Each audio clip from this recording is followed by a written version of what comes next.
قرآن کی ایک آیت جن الفاظ میں آئی ہے ان کا مفہوم ہے، اور ہمت نہ ہارو اور غم نہ کرو، تم ہی کامیاب رہو گے اگر تم مومن ہو۔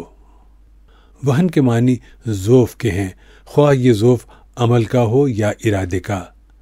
یہ آیت جنگ و قتال کے بارے میں نہیں ہے، بلکہ وہ زندگی کی جد و جہد کے بارے میں ہے۔ اس جد و جہد کے لیے مومنانہ اصول کیا ہیں، اس کو یہاں بیان کیا گیا ہے۔ حقیقت یہ ہے کہ خالق کی دنیا میں ہمیشہ عسر کے ساتھ یسر موجود رہتا ہے، یعنی مسئلے کے ساتھ اس کا حل۔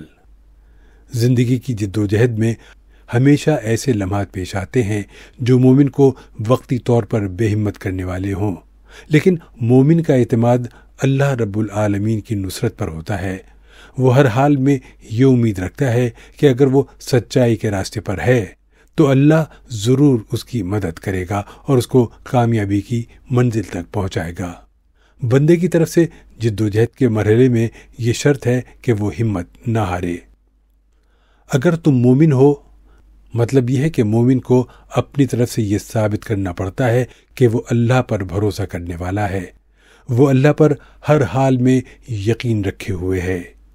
اللہ کی مدد پر یقین اللہ کی رحمت کو انووک کر دیتا ہے، وہ اللہ کی مدد کو یقینی بناتا ہے۔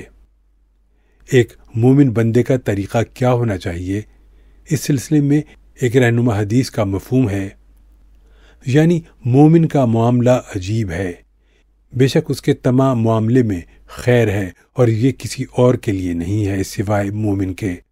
اگر اس کو خوشی پہنچی تو اس نے شکر کیا، یہ اس کے لیے بہتر ہے، اور اگر اس کو مصیبت پہنچی تو اس نے صبر کیا، یہ اس کے لیے بہتر ہے۔